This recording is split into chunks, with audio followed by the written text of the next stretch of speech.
वक्त की बड़ी खबर आ रही है अयोध्या से। भाजपा के युवा नेता आदित्य पांडे निवासी अजरौली पूरे शिवबख्श पांडे का पूर्वा की जुबानी देखते रहिए पूरा वीडियो।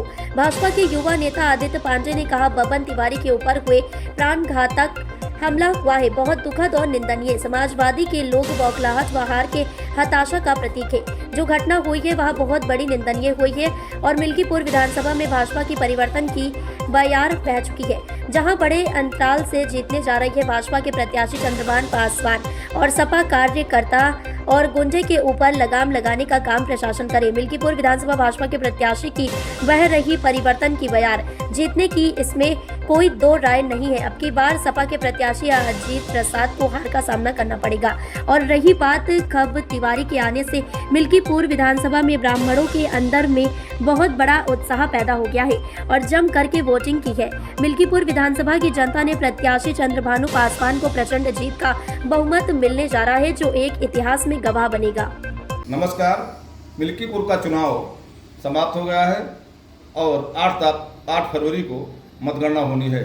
चुनाव के बाद छुटपुट घटनाएं देखने को मिली थी क्षेत्र में और पूर्ण रूप से माहौल शांत है।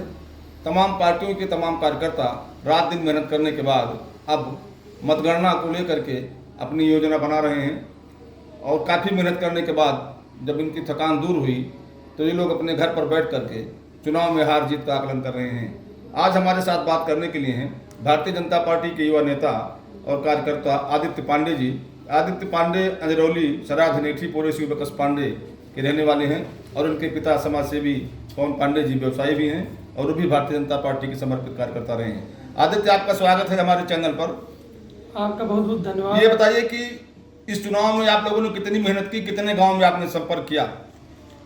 इस चुनाव के अंतर्गत करीब हमने 50 गाँव में अपने युवा साथियों के साथ जाकर के जनसंपर्क किया और भाजपा के पक्ष में वोट करने की अपील की।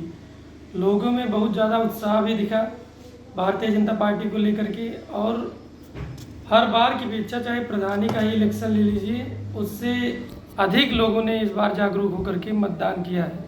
अच्छा, ये बताइए कि जब आप लोग क्षेत्र में जाते थे तो चूंकि आपका प्रत्याशी नया था मिल्कीपुर के लिए चंद्रभान पासवान जी, तो किन मुद्दों पर आप वोट मांगते थे? सुशासन, शिक्षा, स्वास्थ्य, विकास या जातिवाद के मुद्दे पर कौन कौन से मुद्दों पर आप लोगों ने वोट मांगा? योगी जी का एक नारा था कि बटोगे तो कटोगे। इसी को हम लोग आगे कर करके लोगों को समझा रहे थे और वोट देने की अपील कर रहे थे कि हमें जात पात इस सबसे ऊपर उठ के वोट देना है और हमको विकास के मुद्दे को आगे बढ़ाना है। अच्छा, ये बताइए कि मिल्कीपुर चूंकि ब्राह्मण बाहुल्य क्षेत्र है जी, और आपके यहाँ ब्राह्मण नेता के तौर पर इस मिल्कीपुर में लगाए गए गोसाईगंज के पूर्व विधायक खब्बू तिवारी का भी आपके घर पर कार्यक्रम हुआ था जी, और आप लोग उनकी टीम के हिस्सा भी हैं। तो उनके आने से मिल्कीपुर में जो ब्राह्मण मतदाता था उसके अंदर क्या परिवर्तन देखा आपने? क्या उसमें दिखाई पड़ा कि क्या ग्राफ बढ़ रहा है, कैसे हो रहा है? जी, आदरणीय खब्बू तिवारी जी सिर्फ ब्राह्मण समाज के नहीं बल्कि सर्व समाज के नेता हैं और उनके आने से ब्राह्मणों में एक नई ऊर्जा का संचार हुआ और ब्राह्मण मतदाता इतना ज़्यादा उत्साहित था जिसका कोई जवाब नहीं है। उनके आने से बहुत ज़्यादा बदलाव हुआ है और ब्राह्मण मतदाता ने 100% मतदान भारतीय जनता पार्टी के पक्ष में किया है। जैसा कि आप जानते हैं हमारे यहाँ उनका कार्यक्रम लगा था। कहने को तो कई ब्राह्मण नेता अपने आप को गिनाते हैं, पर आदरणीय खब्बू तिवारी से बड़ा ब्राह्मण चेहरा और ब्राह्मण नेता इस पूर्वांचल में कोई नहीं है। अभी कल एक घटना हुई है जी, कल चुनाव के दिन शाम को जी जी एक बबन तिवारी नाम के युवक की पिटाई की गई है जी जी, और उस मामले में खब्बू तिवारी वहाँ बहादुरगंज चौराहे पर आए भी थे जी जी, और रात में मुकदमा लिखा गया है। तो ऐसी घटनाओं को आप किस रूप में देखते हैं? ये घटनाएं बहुत ही ज़्यादा दुखद हैं और कल शाम तक जब सारे जगह मतदान संपन्न हो गया तो समाजवादियों को ये लग गया कि ये चुनाव हार चुके हैं बहुत बुरी तरीके से। उसी का रोष रहा कि शराब दारू पी करके और एक ब्राह्मण युवक की इस तरह से निर्मम पिटाई किए हैं।